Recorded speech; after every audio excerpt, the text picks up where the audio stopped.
and welcome to Two Guys and a Few Good Men. I am TJ Washuk. And I'm Disney Plus. And this is Movie Lowdown for the week of November 18th, 2019. Yeah, guys, sorry we had to take last week off, but you know what? We got this week, and we got not that much news. But we got a new intro. Yeah. And it's playing right now. Thanks to my good friend Alexandre. He is a producer and musician and beat maker. And I asked him to make us an intro. So here it is, and hopefully we'll keep it for a long time. But that being said, let's get right into the news!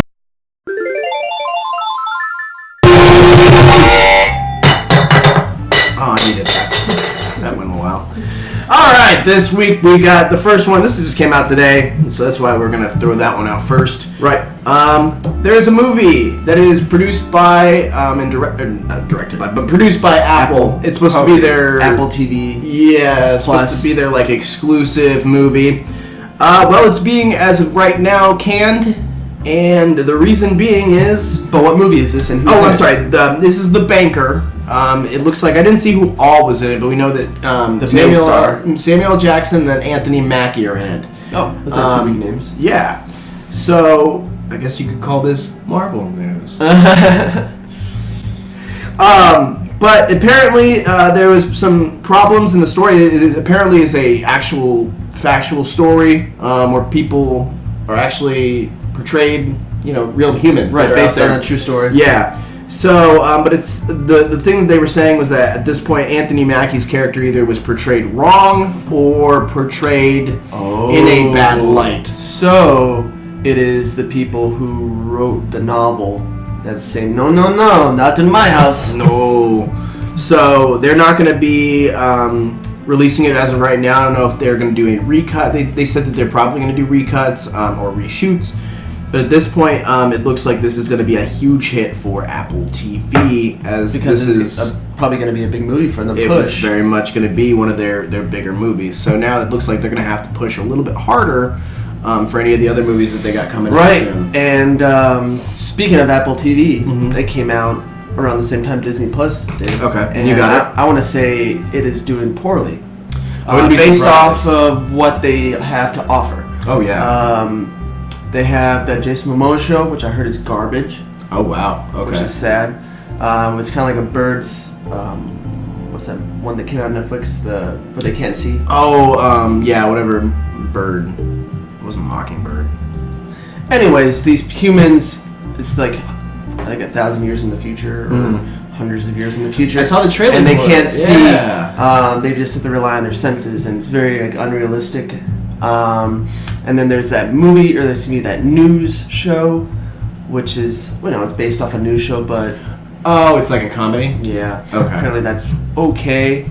And then there's a few others that are just not that great. There's nothing substantial that's pushing Apple TV. Yeah, and it's not surprising. To be honest, we'll get into this we're going to do this Tuesday. We're going to do a little podcast like we did before. Right. We'll go more detail. We'll go into more detail, but I will tell you right now that as much as I love Disney Plus, it does hit some walls sometimes. Right. You feel like you've seen everything that they have to offer. Right. So, but I mean, for the pricing that it is, as of right now, that's fine with me. Just like Apple TV. Yeah. You get it free if you bought an Apple product since September. Okay. It's free for a year or whatever it is. Or otherwise, it's $5 or $5.99. Okay, so it's not too bad on pricing, right? But yeah, no, this is a huge hit for Apple. I don't actually know if they are doing really bad to begin with already. I don't know if that's too much of a big hit, because they probably are already getting that big hit of. It's gonna deter them more from getting what they want done. Right. It's a big deal because of those two names that was gonna probably potentially help the service, but now it's not. It's a dud. It's dead in the water. It is, dead on the water. Oh my goodness. But moving on from there, we've got the Sonic movie re-release. Yes. Or the re-version of it. Yeah. Redesign. Cost. This happened. Finally, the trailer came out last week. Yes. We didn't get to cover it, but now we are. Well, let's start with that. The trailer was great. Right. this is a huge turnaround. The comedy, I mean, I thought Robotnik was great to begin with. Yeah. But I think the chemistry between him and Marston... Well, I don't think they changed the movie. They just redesigned Sonic, but they changed the trailer. The trailer, too, yeah. To make it seem like a better movie. Yes. And I'm impressed. Right. I'm going to be going and seeing it on the 14th. Yeah, and they're not changing the date. Yeah, they're not moving it back, which is... I think that was honestly... to just keep stirring up controversy. Right. And I think at one point they probably did decide that they were going to put it a little bit further back, but then they were probably like, no, like, we sunk enough. I think they sunk enough money into it to get it fixed really quickly. Plus, what's our news topic about this? It only cost what? $5 million. So they probably already had the design in the works, because apparently the virtual effects team said this was one of the original designs they had to begin with. So they probably just went back to their save files and worked for how many hours just to a lot of hours, but to put it back in there. Yeah, no, and that's the tough spot about this is that they put it out so quick. They wanted Sonic quick. That they wanted this to be so awesome and amazing when. Really, it just looked like it was sped through and just like, okay, let's put it out. We got a trailer now, and we're going to get it out this year, and it's going to come out in November, and everything's going to be good. How did that go for you? No. Paramount Pictures. So, but this is good. This is the first step towards, getting stuff that maybe fans deserve. I feel like the Sonic movie did not deserve the creepy I don't even call that. Yeah, it was rough. So, but it's good to see that they didn't spend too much and they had the design team already like ready to go. They already knew what they wanted, so it wasn't like they had to redesign everything. Right, and it looks consistent the whole way through. In my opinion, $5 million isn't too much to fix that, because they reportedly thought it was going to be $35 million. Yep. So compared to that, that's just Now, did Paramount do Pikachu? Oh, that's a good question. I think it was Fox. Okay, I thought it was Fox too. But if it's Paramount, how cool would it be if they had an Easter egg where Pikachu's in it, and they set up for the Smash universe? Oh my god. Yeah, just going through Wikipedia. Oh, Warner Brothers. Warner Brothers, yeah, Warner I figured, Brothers. yeah, that was the case. Warner Brothers and Toho. Yep. For Japan. So, but yeah, the Sonic movie, you guys want to see it? Does it look good? Because it looks good in our part, so. Right. I mean, granted, it's not going to win any Oscars. No. But it looks fun. It looks fun. And for a February movie, there's not a lot of fun movies. Remember we talked about this? Right. February is the dead zone where you don't get anything. We got lucky with Cold Pursuit this year. And Attila. And Attila. Oh, yeah. So, or excuse me, Alita. Alita, yeah. Attila Hun. The Hun. But yeah, so this is good news for February, especially for the box office. Maybe this will turn around what they start doing for February and putting some good movies out there. Speaking of box office, The Joker is doing well. Yep, it is past The Dark Knight worldwide. Over $1 billion in sales. This is big news for DC. For Warner Brothers, it is now in the top 50 grossing films of all time. Yep. But has not. Surprisingly, I was surprised about this. It has not beat Dark Knight Rises. Yeah, really surprising because I thought that The Dark Knight was the holy grail of that series. Right. But apparently, Bane is the winner of this one. Well, I think it was because they had such a controversy with the shootings. Oh. Do you remember that? Yes. Yes. I think that was the reason that they had so many numbers, as everyone had to go see it after that. No, in all honesty, that's not a funny thing. Because I remember sitting in the theater with my girlfriend at the time, being like, oh man, this is... Like the day after it happened, it was like, we should go see that movie. Oh, you're talking about The Dark Knight. No, The Dark Knight Rises. That's the one. Also, Dark Knight had the Joker shooter. I thought that was for Dark Knight Rises. That was the Holmes kid. No, the guy from Aurora, California. Yeah, California. Colorado. That was for Dark Knight Rises. Oh, was it? Oh, yeah. Okay. Yeah. I thought it was for the Joker movie. No, because the Joker, the Dark Knight, I don't think there was any. There might have been something, but it wasn't like a national one like this. So it was. But I remember, because I remember sitting there and we were both looking at each other like, should we go see this movie? Right. Let's. And I was really hyped for the Dark Knight Rises after the Dark Knight, so probably the hype helped with those sales, because I haven't seen that movie in IMAX, the Dark Knight Rises. Yes, and it was actually... It looked dope in IMAX. It really did. Didn't hold up in your home, to be honest. Yeah. It wasn't like I still watch The Dark Knight all the time. Right. But yeah, so that, and like you said, surprisingly, Dark Knight Rises, I can't believe that they beat out Dark Knight. Right. And speaking of box office too, honestly for me, probably been paying attention to the box office numbers since Endgame, since we started covering that. Yeah. But now looking into it more, seems like since last year compared to this year, the box office has been lacking. But also, I feel like the movies have been lacking this year. Yeah. Because the other day I was looking at movies from 1994, movies from 1999. There are so many good movies that came out in those years. So let's see, 1994. Yeah, but that was a really good period of time where you could do really whatever you wanted. 94, we had The Lion King, Shawshank Redemption, Forrest Gump, Pulp Fiction, Schindler's List, Stargate, Santa Claus, Leon the Professional, Dumb and Dumber, Little Rascals, What's Eating Gilbert Grape, The Crow, The Mask, Little Women, Ace Ventura, Speed, True Lies, Natural Born Killers, Flintstones. I can keep going. We don't get that anymore in the box office. No, and I because think most of it's focused on Netflix or streaming studios, you know? Because back then there was no streaming services, there was no TV movies, there was no movie quality TV shows like AMC put out. So I guess that could be why it's changed. And the nature of releasing movies anymore, you can put them on Netflix, you can put them on Hulu, you can put them on Amazon Prime.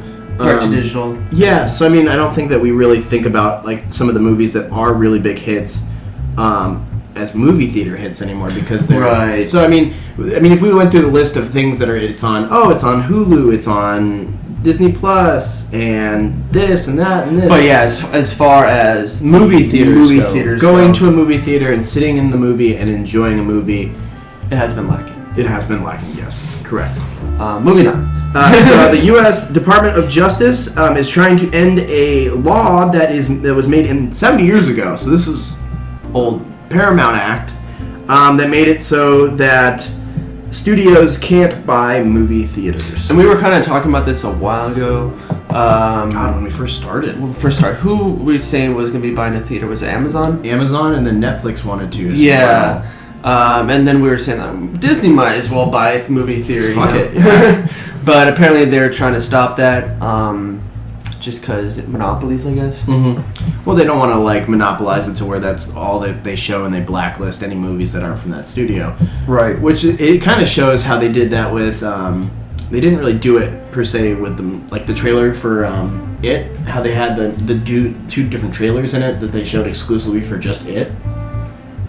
When was this? Remember, it was Birds of Prey. They showed an exclusive, but you can only see that exclusive if you're seeing it in theaters, and you were seeing It, which is their sister. Which is a Warner Brothers movie. So, I mean, like they have little stuff like that. But to own a theater, I think I would be really weirded out if I went to Harkins Paramount, or and I had to go to a different theater just to put in money to watch something. It would be stupid, and it would actually cost people, I think, more, because then if you want to go see the Warner Brothers, you have to travel somewhere else. Yeah, and you can't just watch it on that spot. So, but moving on from there, last up we've got Who Joined That Movie? Guillermo del Toro's noir thriller Nightmare Alley adds Mindhunters Holt McCallany. Yeah, he is the supporting actor, or I guess, the supporting actor, I would say, in Mindhunter. And then we also have it joining with them is we got Cate Blanchett, Bradley Cooper, William Dafoe, Toni Collette, Rooney Mara, Ron Perlman, and Richard Jenkins. That's a good lineup for this movie. Guillermo del Toro doing a noir thriller. I don't know how that's gonna go. He's usually into like scary movies and whatnot. Yeah, horror movies. But I do like that lineup of cast and in a noir thriller itself, regardless of the director. Yeah. I think that sounds fun. Noir, anything noir is pretty fun, and I think that they can definitely hone in and get something good out of this, especially with that A-list cast. That's a good paycheck right there they're putting into. Because after seeing that Motherless Brooklyn 2 weeks ago, I definitely would like to see more noirs. Because I really enjoyed that. Now there isn't really. I don't think we have a synopsis yet for that. Go ahead. I was gonna say, do you think that there's gonna be a rise of movies that were maybe made in like the 50s and 60s, like westerns and noir movies? A rise of them now? Yeah, do you think the next couple of years we're going to see maybe a little bit more of those, because those were something that happened a while back? Right. And they could bring those back easily. Like, I feel like they did that almost with Once Upon a Time in Hollywood. It wasn't like a western, but it was like something that was like, it felt like something from a period piece that... Well, I think they may have kind of did that in the 90s. They had a lot of westerns in the 90s, but not so much in the 2000s. Because they had the Unforgiven, they had the Blazing Saddles, I think was 90s. Tombstone, I think was 90s, and also Young Guns. Yep. They did do a lot of them in the 90s, yeah. Right. And then the only one I could think of that was in the 2000s was the Christian Bale 310 to Yuma remake, which was a great film. Mm-hmm. But yeah, I can definitely see westerns coming back. I mean, even noirs or anything that have worked out in the last couple of years, they could easily bring those back. I feel like this is the time to try something new, and I feel like those are something that can be considered new. They're not they're old. They're something that they've done before. As long as they don't reboot stuff, and they make their own originals, I think that they could, easily score some money off of that. And I'm trying to go to the Guillermo del Toro's IMDb to see Nightmare Alley. There it is. Nightmare Alley is about a corrupt con man teams up with a female psychiatrist to trick people into giving them money. A remake of a 1947 film. Hey, remake. Right. Nice. Anyways, we don't have a movie this week, unfortunately. We didn't have time for that, but we will have our Movie Lowdown podcast, which, if you guys haven't checked out, it is on all streaming services now. It's Spotify, iTunes, all that. Just look up Movie Lowdown. You'll find it. It's kind of our one-off from this weekly news show. We're trying to release those on Mondays or Tuesdays around that time period. And then, this week is going to be Disney Plus. We're going to deep dive into that, our opinions and thoughts about Disney Plus. It's been a week now. Yeah, it's been a week. So Disney Plus a week later basically will be called, and hopefully you guys will like that.